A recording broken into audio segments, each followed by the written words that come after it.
What just happened in Monaco has left the Formula One world stunned, and not in a good way. After weeks of hype, glamour, and anticipation, the race that was supposed to be a sparkling highlight of the season turned into a full-blown disaster, but not the kind with crashes or chaos.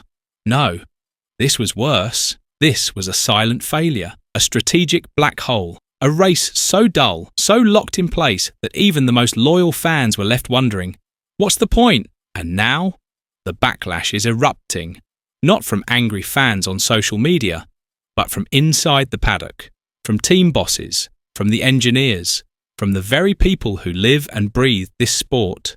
The calm has broken, the gloves are off, and the FIA, they're right at the centre of the storm. You see, this wasn't just another uneventful Sunday. It was a breaking point, a race where no one could overtake, where tyre strategy meant nothing, where a new rule designed to shake things up did absolutely nothing, and instead exposed just how broken the current formula really is on the streets of Monte Carlo. What's worse, everyone saw it coming, and now they've had enough. Christian Horner is furious.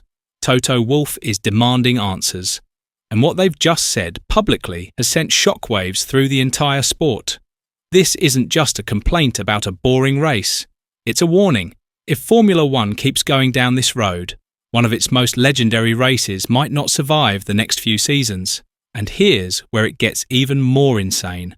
Both Red Bull and Mercedes, two teams who rarely agree on anything, are now united in frustration. They're calling out the FIA, questioning the future of Monaco, and demanding radical changes to save it.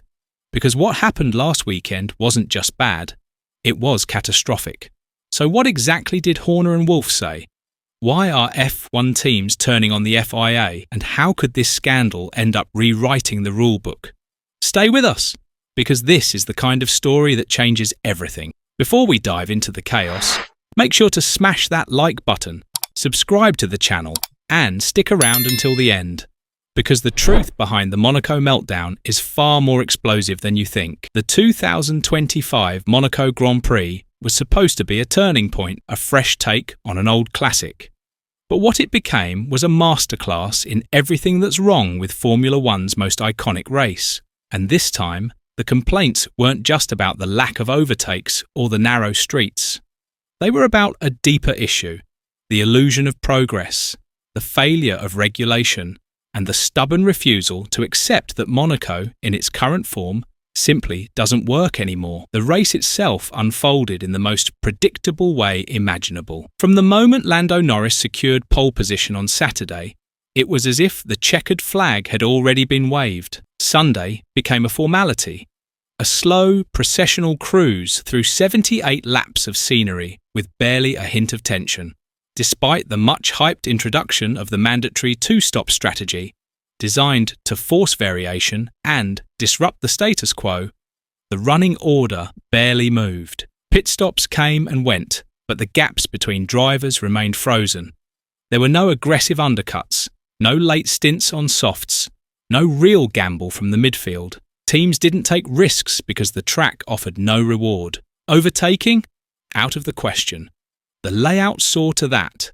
Once the grid was formed on Saturday, it stayed that way until the very end, and that's exactly what triggered the fury. Christian Horner, who watched helplessly as the race played out exactly as expected, didn't just voice disappointment, he issued a warning. In his eyes, and in the eyes of many, Monaco is no longer racing. It's theatre, a parade, and the two-stop strategy, far from saving the event, only added more complexity to a system that's fundamentally broken.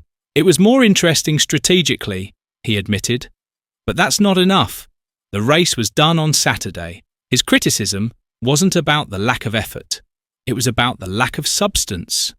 No matter how clever the FIA tries to be with regulations, nothing can fix the fact that today's Formula One cars, long, wide, and aerodynamically sensitive, simply don't belong on the ancient layout of Monte Carlo. So what does Horner propose?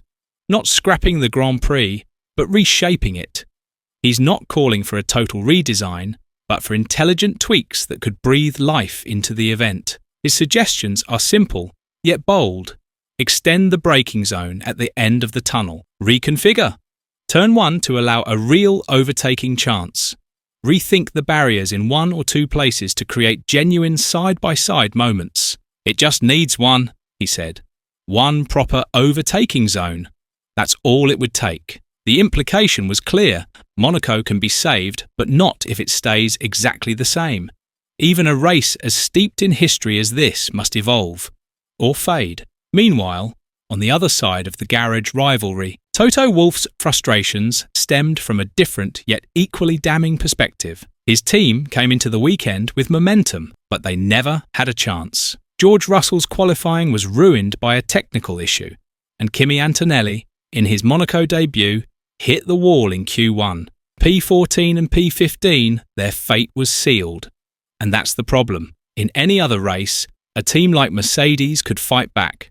But in Monaco, once you're at the back, you're stuck there. No amount of strategy, pace or bravery can change it. Wolff called the situation hopeless and described the race as utterly frustrating, even with smart tactics, using Antonelli to block rivals and allow Russell to serve a penalty without losing position. They gained nothing. There were no scenarios, no safety car, no chaos, just a slow, grinding wait for the inevitable.